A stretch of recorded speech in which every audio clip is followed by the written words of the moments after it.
what I can say, maybe I will say a few words about where I'm coming from to meet someone. Um, so the first thing, I feel that my main intention in the things that I do in life is exploring and understanding the concept of improving quality of life, which essentially means that I dedicated my own time. It's now more than 16 years that I don't really work in a normal job to understand what does it mean quality of life. I saw a few years ago an article that was shared that the UN they published about where is the countries with the highest quality of life, and number one was Finland. And then I saw another piece of content that says where is the highest suicide rate in the world, and number one was Finland. And then I was thinking about it. This is quite weird that people think if the highest quality of life is in the place where the highest suicide rate, so what does it mean quality of life? And essentially, quality of life is something that is not something that we can measure because it's a personal perspective. I saw people living in very high poverty, like in the villages in Thailand, and they were the happiest people that I ever met in my life. And so it got me very confused. Also, it very challenged my own basis because I came from business, I had money.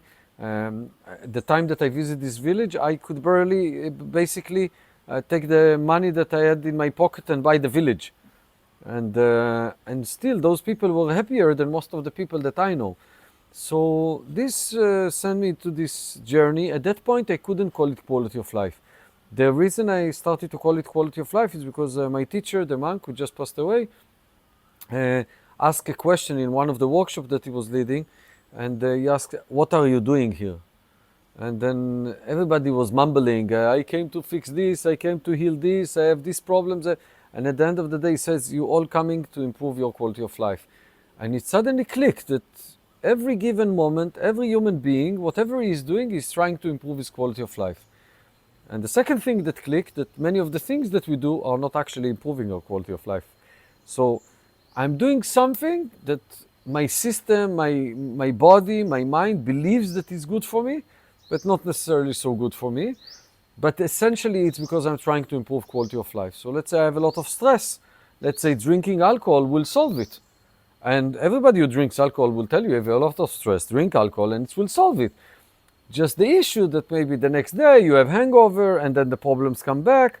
So you didn't really improve your quality of life on the bigger picture, but on the moment to moment, you helped yourself. You drink alcohol and you're feeling better. So then it pushed me into this journey of trying to figure out what is actually means improving quality of life. And so this is where I'm coming from. And the second thing, my my attitude towards all of these things is a study, is a research. So I study about myself, how can I improve my quality of life, and then when I meet someone, I'm trying to be like the best helper for that person to research how he can improve his quality of life. So the basis of all of this means that at every given moment I don't know anything, and we start again. So let's say even if I tell you you have to go and jump 5 times every day, and that will give you a lot of energy, and then you can do better business. And then you jump 5 times every day, and it doesn't help you. Okay, I don't see it as a failure. I see it as like, okay, this modality doesn't work. We look for another modality. Or let's say I tell you to jump 5 times, and you come after 3 days, and you will tell me, I think it's really stupid. I couldn't do it. And so, okay, so understand that this modality does not work for you because you're feeling uncomfortable to do it. So we need to research another modality. But the idea is that it's not like this is how it works and this is what you need to do and now everything is okay. And so it's a constant research. And what I try to do is to help people to do this research. Um, and from the same concept, but another perspective to it is that I feel that if you can do if you can become a good scientist that does like the best research on his life, so whatever problems that will arise in the future of your journey, you will be able to find ways to investigate it, to stay curious, to find solutions for your challenges. And from the other perspective, when you are not good scientists, so how do you behave? You have a headache, you go to the doctor. The doctor tells you what's your problem and what's the solution. But you don't really develop because you're just following other people's instructions and you're not really connected to what's really going on inside of you. And you can keep going to the hospital every 2 weeks and to say that you have problems with your heart. But actually you have stress. And if you don't learn to research, you don't understand that having stress feels like having a heart attack sometimes. But you have nothing in your heart, and no doctor in the world can fix it because it's something else. So you not being able to even identify what's going on inside of you, and then for sure nothing will change. So doing this research and learning to become the scientist, I think this is the basis of this work.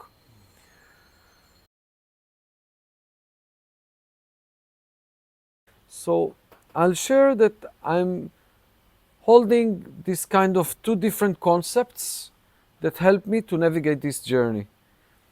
And one of the concepts, I called it the rules of the game. And basically it says there is a game. Every game have rules and principles. If you don't understand the rules and the principles of the game, don't be surprised that you don't enjoy playing the game. The game is life. The rules and the principles are concepts that defines the way life works. And when I'm saying that define it, it means that it always will be like this. It's not 90%. It's not maybe. It's not different if you're Jewish, Muslim, Christian, or Buddhist. It's not different if you're black or white, or you're a woman or a man. These concepts will work always. It's like the absolute rules of reality. Now, when I'm saying this, I know that it can be a little bit triggering to say this. Like now, me sitting here, I'm telling you that I know the rules and how everything works, and this is the only way it works. That's not my point. My point that I believe that there are certain things that this concept applies to them, and if we'll understand those things, it will help me to improve the quality of life. Meaning that if I believe that the rule is like this, but actually it's like this, so when I will live life, I will have conflicts. Those conflicts is the points where I don't enjoy the game, meaning I'm suffering in the game. And improving quality of life is essentially pointing to let go of suffering, to be outside of the realm of suffering. Whatever at the moment the word suffering means to you, because we can even ask what is suffering. Yeah?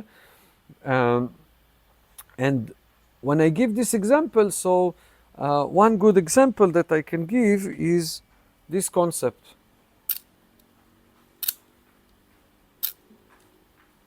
You see, it's always working.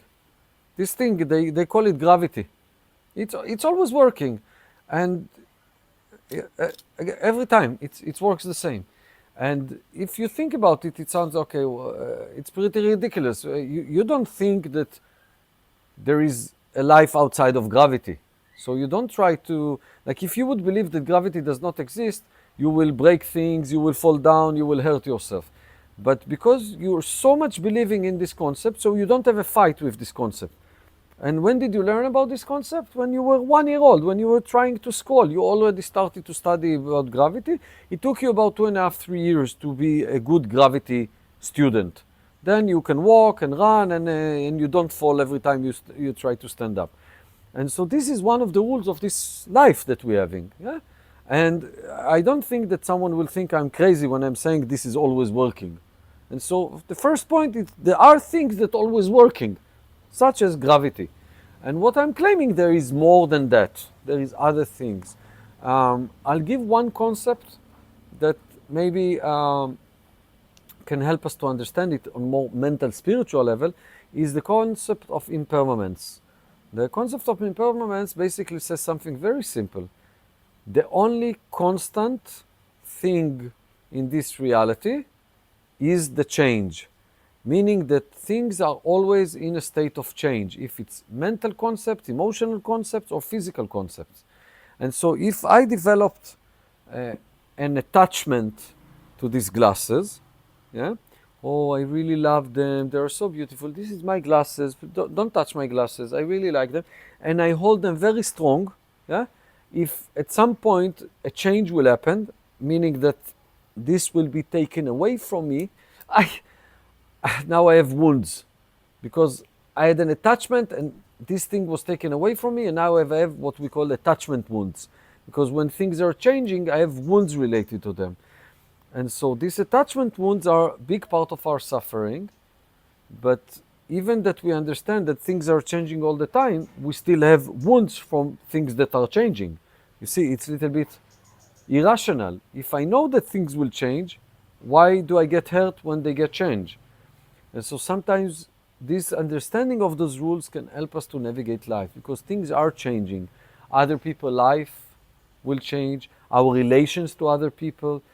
My friend is changing and is not interesting for me anymore. Even more difficult, I'm changing and I don't want to hear all the conversations that I used to be very comfortable taking part of them. So my social circles are not working for me anymore because I'm going through a change. I don't like to get negative information all the time through my head, and so I don't want to hear news in the media anymore. But everywhere I go, everybody is listening to news, and so now I have problem going to meet people, and so and I want to meet these people. And okay, you see how many challenges we can have in life just because everything is changing all the time, and we don't know how to handle the change, how to accept the changes, how to learn from the changes. So this is a concept for a spiritual mental idea that is part of the rules of the game, and we can use it to understand life. I will say in this point that we can use this concept in two ways. One, philosophically, we can talk about the rules of the game, or the other way is, what are you suffering from?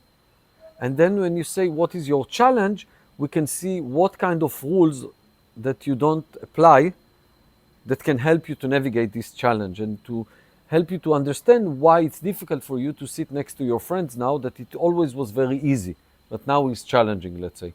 So this can be a therapeutic modality and also a philosophical discussion, these two sides.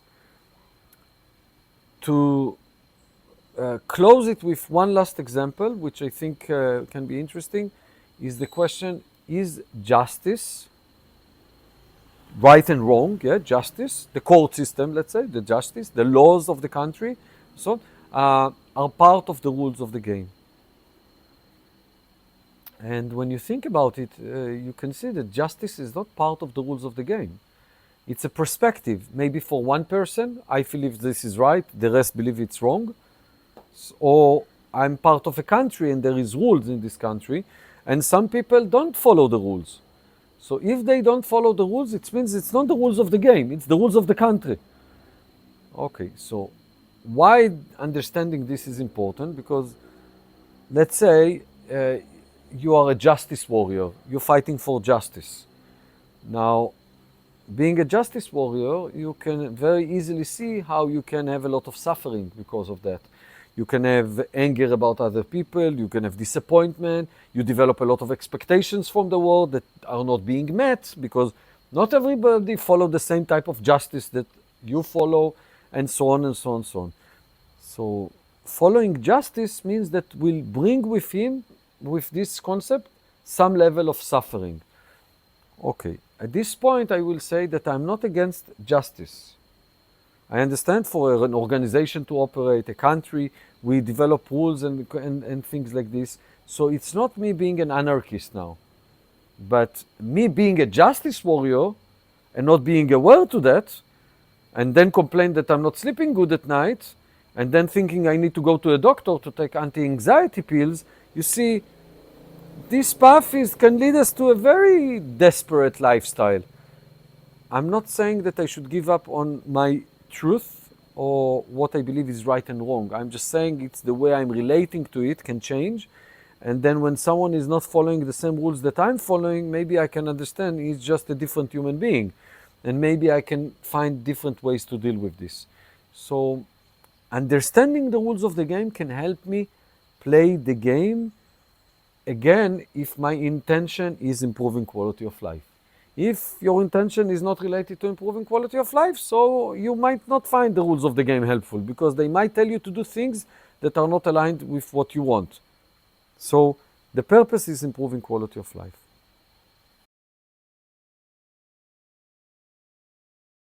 So what is the challenge? The challenge is in the form of the question, what is the difference between reaction and response? I will explain. So if let's say someone hits me, a reaction will look like this. So someone hit me and immediately automatically I'm reacting. Yes? I'm doing something. Someone says something, I'm jumping. My mother calls me, I'm nervous. Okay? This is the reaction. A response is then when someone hits me, and then I'm kind of starting to react, but I can hold my reaction, and I can observe my thoughts about it. I can use all my knowledge and wisdom and my life experience, and then I choose to do this. So in a reaction, there is like an animal reaction. There is no me choosing or understanding the situation and navigating it. In a response, I can use all my life experience. I can use the rules of the game. I can use all the teachings that I have, and so on and so on. And when you look at it, the response can be the same as the reaction. So let's say my reaction was this, and now my response will be this. I can choose this. So the difference is actually that there is me, there is like someone here that have some kind of authority about what's happening, that can navigate the situation to the place where I want to navigate it. Does it mean that my response is better than my reaction? No, not always. Sometimes my instinct is better than my thinking. I'm not saying. But I have the option to choose. And when I have the option to choose, I can upgrade and improve and optimize my way of being. And the most common thing is that, how many times someone says something to us, we are reacting to it, and then 10 minutes later I'm saying, why did I say this? I better I was quiet, and now I created a bigger problem, and now I need to apologize, and all of this drama that is happening. And so when I have the response, I have the capacity not to fall into this place. So in the nature, we are very reactive, but on the mental state, we understand that it's better to be more responsive than reactive. And the question is why we are so reactive? Yeah? Because if I'm so reactive, I can learn all the rules of the game, but it will not help me. Because I need to be in a place where I can be in response in order to use what I learned. So why am I so reactive? And the answer for that is basically in the field of tension. There is so much tension inside of me that I cannot hold it. So let's say if I imagine my body as a container, and let's say this is the size of my container, and I can fill this container in things. And whatever I add to this container, the container becomes more and more and more full. And this container can hold the tension that we have. So if I'm having more tension, I'm here, and then someone says something to me, and I'm over the top. When I'm over the top, I'm reacting, because the vessel is not big enough to hold all the tension that exists inside of it. And so if I'm here, and I get something inside, you see, I'm in the field of comfort. It's okay. I can still hold it. But if I'm over, so I'm exploding. And when I'm exploding is where I'm in a reaction. So basically, to understand the human experience, we basically need to understand two concepts. One is the vessel and the size of the vessel, and how much tension inside this vessel there is. And what I would say just here is that we can do things in order to make the vessel bigger, and we can do things in order to empty the tension in the vessel. And when we learn to navigate these two fields, this is where we actually improve quality of life. Quality of life is equal to the gap between the size of the vessel to how much tension there is inside of this. Because everything that goes inside this field is fine. I can handle it, I can be with it. So it's not that in order to have good life, I need to sit in the room and avoid any interaction of the world. No, I need to go outside, live life, and be in that field. And this field, I can do business, I can have relationship, I can raise kids, I can be in community, I can do everything. But even if I'm in this field, okay, no kids, no family, no hiding in the room, tension, stress, anxiety, all these phenomena are when we are over the top. And the last thing I will say about this topic that maybe is relevant is that we can elaborate how to make the vessel bigger or how to empty it. But what I want to say at this point, that the vessel is based on what I call the core human qualities, core human skills, such as patient, contentment, compassion, presence, acceptance. All of these qualities are the core human qualities, and all of them are like muscles, and they can be trained. So I can have more patience, I can have more presence, I can have more contentment, more acceptance, and it's training them that makes them bigger. So the size of the vessel depends of how much training you have done to those muscles. Not necessarily in a specific practice. Sometimes life is training you to have a lot of patience, and circumstances train you to have more acceptance, and so on and so on. But sometimes you can go through proper training for those things. So there is different modalities that can help you to do this training. And the one interesting thing that I want to say about this, that you can give a talk, an intellectual conversation about presence of 2 hours. It doesn't mean that you're present. You can talk for 2 hours about acceptance. It doesn't mean that you have acceptance. You can talk 3 hours about patient. It doesn't mean that you have patient, because patient, acceptance, contentment, all of they are not in the intellectual side of the brain. Yes, it's not the intellect that makes patient grow. It's another thing. So where is patient? Where is acceptance? Where is it? It's not in the intellect. It's somewhere else. And training those things and understanding where they are, those can be very critical to us improving quality of life. And if I connect it to what can we talk about, maybe your challenge is in business, but your challenge is in patient. Maybe your challenge is in relationship, but your challenge is with expectations and acceptance. So it's not that you need to study how to be in relationship, it's that you need to work on your acceptance, or you need to work on your patient, or your presence, or your vessel is too small. So whenever you go into the relationship field and your partner says something, automatically you overflowed, and so you prefer to avoid them all day. And so it's not the relationship, it's not the business, it's something in the core skills that we have that we are not training in the right way.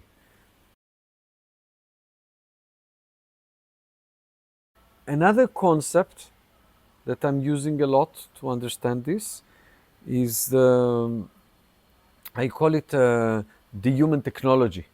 So all humans have the same human technology: nose, mouth, ears, liver, kidney, heart, muscles, thoughts, emotions, memories, tension, core human skills, patient, compassion, presence, and so on and so on. And so if you don't understand the human architecture, don't be surprised if you don't enjoy the user experience, because you are the user of this amazing system, amazing technology. And because we don't understand how it operates, we use it in the wrong way. It's like, in a way, I believe that most of us, we know to use the phone better than we know how to use this technology. And so if something is not functioning and we are not knowing what to do with it, it's very difficult to operate it. It's like I can ask you the question like, what are emotions? What is the purpose of this system to have emotions? Why do we need emotions? It's troubling, it's disturbing, it's annoying, let's take it out. We don't need this in the system. But somehow the architecture of this system includes emotions. Maybe it serves some purpose. We're having thoughts, sometimes overthinking, a lot of thinking. Why do we need thinking? Let's cancel this feature. We don't need thinking. Without thoughts and emotions, this will be an amazing life. Yeah, but we have them. And so what is the function of them? Maybe if I understand what are emotions, I will be able to navigate emotions in a better way. Maybe emotions is a signals that come to show me something, and I don't know what the signal means. It's like you're driving the car and you don't know what the lights mean or the signs in the street. So understanding this is basically a good way to improve quality of life. And again, we can use it in philosophical aspects. We can just sit and talk about it, or we can see a challenge and find where is the challenge is this human architecture, and through the knowledge of that system, we can understand how to ease on the suffering through the perspective of the human architecture. Let's call it like this. So this can also help us. So, yeah.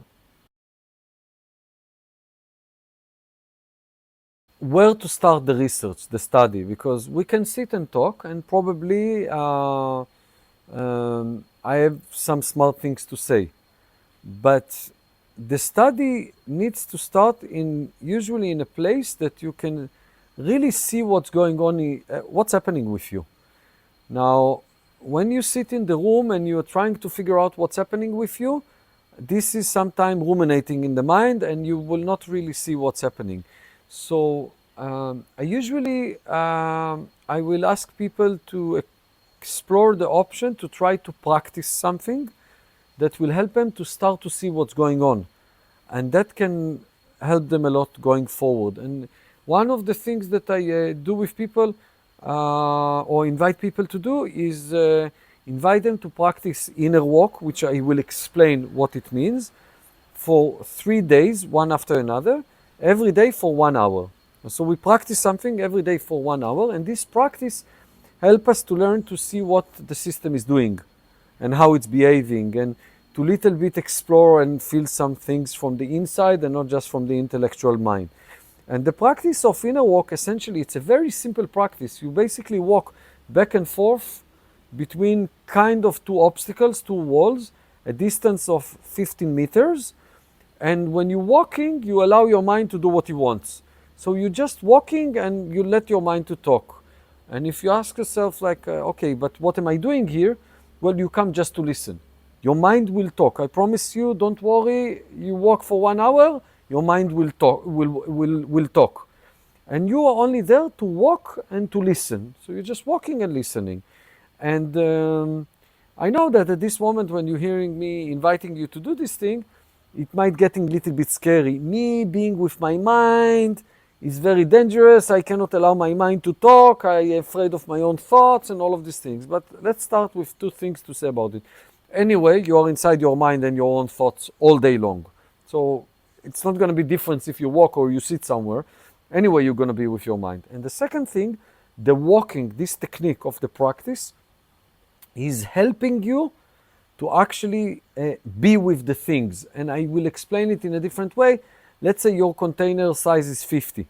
And so everything that comes is very difficult. You're overloaded, yeah? When you're walking, you get plus a double 2 bonus, meaning that instead of 50, while you're walking, your container become 100. So the practice itself will help you to be with the things that going on inside of you while you're doing the practice. And doing this for 3 days, every day 1 hour, can put you in a very interesting experience that you will learn some things about you, and even your inner experience might even start to shift in some way. It doesn't require us to do a lot. It's very simple. And what I'm inviting you to look is that, okay, you walk 1 hour, but it's not interesting what happened while you were walking. That's, of course, you will see. But how are you going to be at the end of the day? Maybe the walk was a little bit activating, but then the rest of the day was quiet. And then you see it for 3 days, and you will see that every day is a different experience. And then you check yourself after 3 days and you see what's going on. And if you feel like that it can something you can do even before we meet, that's like an amazing thing for you, because you will already have an experience, you will already be able to see what's going on, and it will benefit you a lot. It can be a good shortcut. It's like it's a good shortcut. You do this and you learn a lot, and then we meet and we talk and we share. A lot of people ask me, what do I do? And maybe at this point I can say that I can be labeled as different things, but one way that I can say, I'm like the coach in the gym. I know all the accessories that there is in the gym, all the instruments, and I see that you want to run a marathon, so you need to work with this instrument, this device for 1 hour and this tool for 2 hours. And you want to do high jumps, okay, you need to go train there, and you need to. So I know all the instruments in the gym, and inner walk is like one example for this, but there is many, many, many instruments. Like some of the tools that say you're feeling very down, and no energy and no motivation, so you need fire. Okay, so there is tools for fire. You have too much fire, you cannot sit quiet, you are a hyper. Yeah, okay, we need to put some water on you. Okay, so there is tools from the water. You are very airy and in the head, and you cannot execute, but you have brilliant ideas. And okay, so you're in the air. Okay, or you're very stuck in the structure and you don't have inspiration. And okay, so you are too much in the ground. So there is different tools and instruments that we can use in different needs of the different people, and that's something that I can help. The other thing that I'm a good cheerleader. Go practice, go practice, go. And this is really good because we sometimes don't have the motivation to execute. So I'm a good cheerleader. So I'm a gym coach, I'm a good cheerleader. And also another way to look at this is like a general doctor in the emergency room. Everybody comes to the hospital and some general doctor meets them and understand you need to go chiropractic, you need EKG, you need another doctor. Yes, and so I'm quite good at this. So also I can help people to find the specific answers that they need at this moment for the challenge. But we need to remember it's a journey. So one time you need fire, and then you need to learn about air, and then you need to go to the gym. And so I'm quite good in doing this navigation between the different needs and where we are now, and to feel what is the next step and how to continue the research. And this is something that I can be really useful.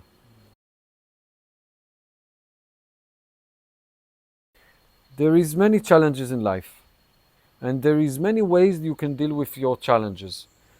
Some of the ways to deal with the challenge is to maybe fix this challenge, but we create a different challenge. And so we're moving the problem from one place to another. Another way is to delay the challenge for tomorrow. Let's say drinking alcohol. Yeah, okay, now I don't feel it. Tomorrow there is yeah. Another challenge can be that one friend does not have enough food, and so I take from one person the food and give it to another person. So now another person have the problem. We're just moving the problem from one place to another. And some of the ways that we can do is really solving or working with the challenge from the core, and moving the challenge or learning how not to be in this challenge anymore. And I think that we need to learn to navigate between all solutions. Okay? Sometime going to the doctor and getting pills that help me to deal with anxiety, this is what I need now. But I also understand that the source of the anxiety will stay there. So I will still need to work with the source of the anxiety. So it's not mean that the pills are not good. It means that the pills are good for one thing, which is basically not feeling the anxiety now. Now, some of the solutions that I have to do is to move the challenge to another place because I don't have room to deal with the challenge. So I need to move it away. But I also remember that it will come back. Yeah? And sometimes I can do like a deep inner journey and find where is the challenge and resolve it. Find the resolution at the core. We need to navigate between all the things. And sometimes, it seems like alcohol is a bad solution. I don't know. For some people it works. I don't know. But maybe we need to look also about what to do in the next day and how to not needing the alcohol. And having and drinking wine once in a while, it's an amazing thing. But when wine becomes a solution for life, maybe it's become a problem by itself. So is learning to navigate all of those things. Talking with me will not solve any problem. You will only find directions that you need to go to apply in your life in order to work with the challenge that you have. So let's say you are in depression, you don't have motivation. Talking with me will give you maybe an initial motivation to do other things that will actually get you out of there. So yeah, I'm a good cheerleader. I can give the motivation to do the action. But if you're not going to follow up, no, it will not work. It will not work. There is some game that we play together. You need to invest something in the game, and I'm investing something in the game. I enjoy doing my investment. I like doing it. There is nothing more that I enjoy in life in doing this interaction with people and exchanges about how to improve their quality of life. I really like it. But if you're not going to invest something from your side, let's say I can multiply your energy by 5, but 0 multiply 5 is 0. But if you put 1, so you get 5. If you put 2, you get 10. If you put 5, you get 25. I can multiply by 5, but I need to have something to multiply. And so it requires a little bit of energy that comes from both sides. I will say that if you look deep down into your life and what you know about life and what you learn about life, you will see that most of what you know, you learned from your own experience. If it's walking, what our colors are, what is red, what is green, what is hot, what is cold, what is salty, what is... most of what you know about life, you learn from experience. And somehow in life, we have fallen into the trap of information. And we've become to believe that what we know is coming from information, but actually what we know is coming from experience. And because we fall into the trap of information, we're thinking that we can change our life through getting more information. So I will talk with him, and we'll talk with him, and we'll read a book, and talk with ChatGPT, and this, and they will tell me all the answers, and now I will have a good life. And you will see that the more you do it, you actually suffer more. Because you don't gain true knowledge from intellect, you gain the true knowledge from experience. So if your challenge is, let's say, impatient, and you're nervous all the time, you can gain as much knowledge as you want, but you need to practice patience in some modality. And maybe you cannot do the hardest modality, but maybe you can easy level 1 and level 2, and in every practice there is levels. I can show you every practice and give you level 1 and level 2 and level 5. So you can easily gradually grow the skills that you need, but you need to do it through some experience. It will not happen in the knowledge. The knowledge will give you the motivation to go to do the experience. That's the way it works. So you do need some knowledge, but it's not based on knowledge. I have this saying that of every 3 hours of information, you need 97 hours of practice. And if you keep this ratio, you will have a very good progress. But when you think about it, 97 hours of practice is not so little. So only 3 hours of information is a lot of information. Okay, I need to wrap it.